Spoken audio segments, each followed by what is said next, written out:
What's going on, guys? So we are back with another behind the scenes video. Today we are coming at you from Dandy's. We're not actually going to be filming a video for Dandy's. We're actually going to be filming a video for their new company called Luxe Artisan Chocolates. So quick little backstory. We shot a video for these guys about 4 to 5 months ago, and they actually are a return customer of ours. On this channel, you'll hear me talk a lot about relationships, the value of building relationships, especially long-term relationships. Today is the epitome of that. We built a relationship the first time around by just genuinely being good people. We took an interest in the business owner, the business success, and followed along through social media. By doing this, it ended up landing us another gig down the road. Obviously, our quality of work played a factor into that as well. So today we're shooting a brand video for their new company, Luxe Artisan Chocolates. I'm gonna pass things over to Steenie here to talk about what we're gonna be using on set today. So today we're going to be filming with the Lumix S1, a 35mm Sigma f1.4, and the Laowa 24mm Pro blends, which you guys will get to see some action shots with. Other than that, we brought the gimbal. Not sure if we're going to use it. Most of the shots are going to be handheld, medium to tight range shots. And we're also going to be using the Aperture 300D2 with a light dome and a grid just to light everything up. We're going to kill the lights in here. All right, guys, so one other thing I want to mention before we get into the shooting here is creating a shot list. So we hopped on the call with Dandy's about maybe 2 weeks ago before we actually booked the shoot, and we came up with a whole shot list. So they ran us through like how they create the chocolates, and then I made notes, and then I actually did my own research on like what some of these things are. I watched a few videos on YouTube of like chocolate making processes and like what it's, just so I had an idea of like what it's kind of gonna look like, so I could get a better idea of how I can craft my shot list. And I'm not kind of going into this shoot totally blind. Another little tip here too is just in case maybe your Wi-Fi cuts out or you lose service or whatever, make sure you screenshot your shot list before you actually pull up to set. So I just shot list everything on my Google Drive on Google Docs, and then before I leave for my set, I just screenshot as many times as I need to, so I have the screenshots on my phone, the shot list actually on my camera roll, rather than having to log onto the internet or go on the internet to access my shot list. For example, the Laowa 24mm shot, 2 to 4 different tripod angles, just showing slow motion of the chocolate being made. So getting kind of in-depth, but not too in-depth, just enough that you can just glance at your phone, press record, and you know exactly what angle you're gonna be getting, and you're not forgetting anything on set. All right, guys, so the first shots we're gonna be getting are gonna be with the 35mm with the HD 501 monitor, and I'm gonna be getting just like mid-range to close-up shots with the 35mm. After we're finished up with these shots, we're probably going to pour the chocolate out of the bowl. So at that point in time, we'll probably grab the Laowa Pro blends, and I'll be filming all this in 4K 60 FPS. One other thing too here, guys, when I am filming handheld, so the reason why I'm filming handheld and not with a gimbal is just so I can bounce around from one spot to another. So I can get a super tight shot of the chocolate here, and then maybe I can bounce over here and grab a different angle. I can hop on the other side of the railing, grab a further out shot, just showing her from the waist up. And basically the type of movement that I'm doing with handheld is I'm sucking my elbows in, I'm watching my monitor right here, and I'm literally just, if like, I guess you can't really see my feet, but I'm rolling from my heel to my toe and then back from toe to heel. So I'll do this about 3 times, make sure I got the shot in 4K 60, and then I'll dip out from this location and I'll maybe come out here, grab a couple shots here, maybe I'll actually push in and push out, and then I'll hop to a different spot.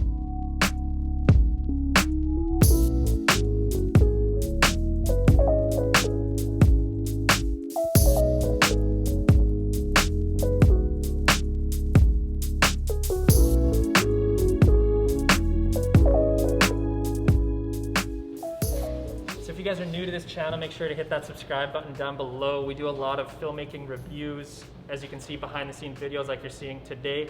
And if you guys are getting some value from this video, make sure to hit a thumbs up, because it does help us put ourselves in front of other creators like yourselves.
so one thing I'm going to mention here before I get into the Pro Blend shots is the amount of light that you need for this thing. Now, the reason why you need so much light with this lens is because the lowest f-stop you can get to is f14. Yes, f14, and the highest is f40.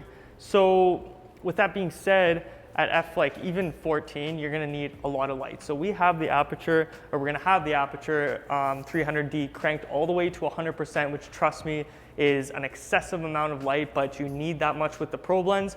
Not only that, but there's a USB-C connection here, so you can actually plug in an external power bank to the Pro Blends, and there's gonna be some lights, like a ring light that illuminates on the front of the lens.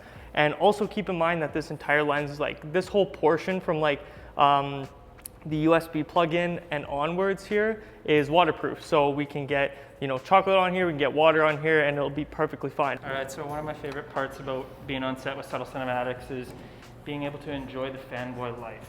When Anastas needs me, I move his light. When Anastas needs a new lens, I get his lens. Whatever the king needs, I do. Yes, this in the kitchen.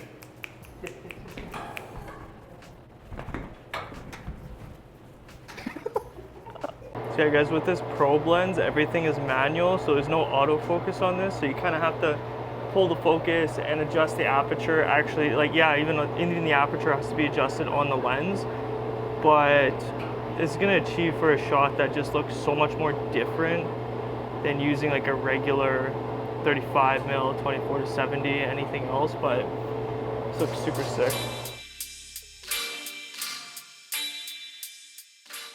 We just officially probed. Tough crowd.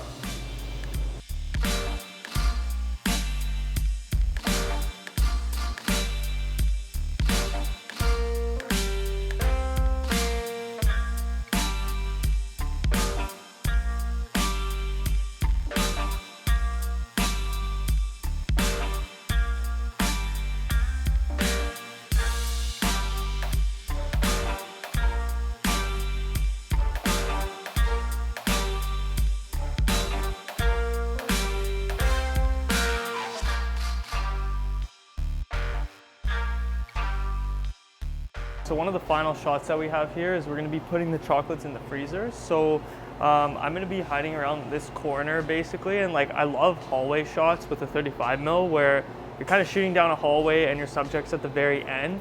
I just love like hallways as, I guess, like a foreground. So this is the type of shot that we're going to get. And then we have dry ice in the freezer too. So when they open up the freezer, all the dry ice, like all the smoke is going to like come out. So it should look pretty sweet. We're gonna shoot this in 60 FPS, so once all the smoke like kind of billows out of the freezer, I'm gonna slow-mo that, and we'll lay that clip over right now.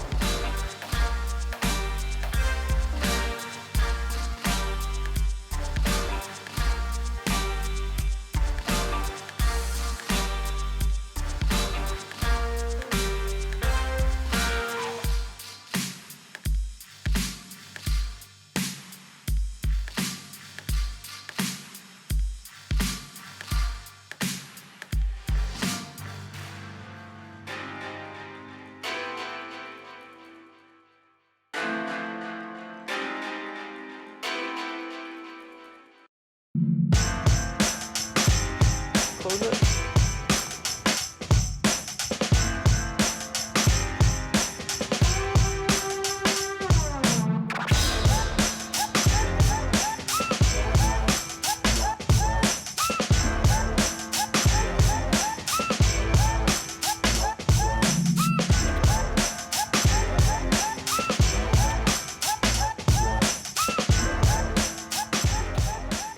All right, so that is a wrap on our video shoot with Luxe Artisan Chocolates.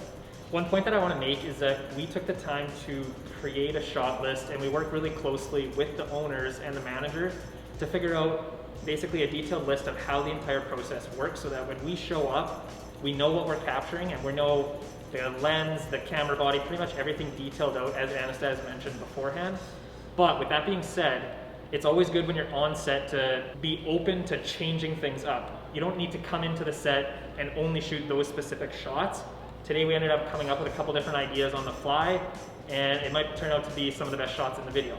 Yeah, totally. Like even like the shot with like the freezer opening with all the dry ice like kind of billowing out, like that wasn't on the shot list really. I mean, they had it in mind, but like I didn't have that written down anywhere on the shot list, and I just kind of made the environment work. Like I said, I was shooting like down the hallway, and they opened up the freezer. It just looked so cinematic, so cool, and that just had nothing to do with our script, with our shot list at all. So just adapting to like your environments and just being as creative as possible on set. If you guys are looking to check out the full cinematic video, the final version of this video, we will leave that in the link in the description. You guys can also go follow Dandies down there. We'll leave their Instagram handle down there as well. But with all that being said, guys, make sure to like, comment, and subscribe. We'll catch you guys on the next video.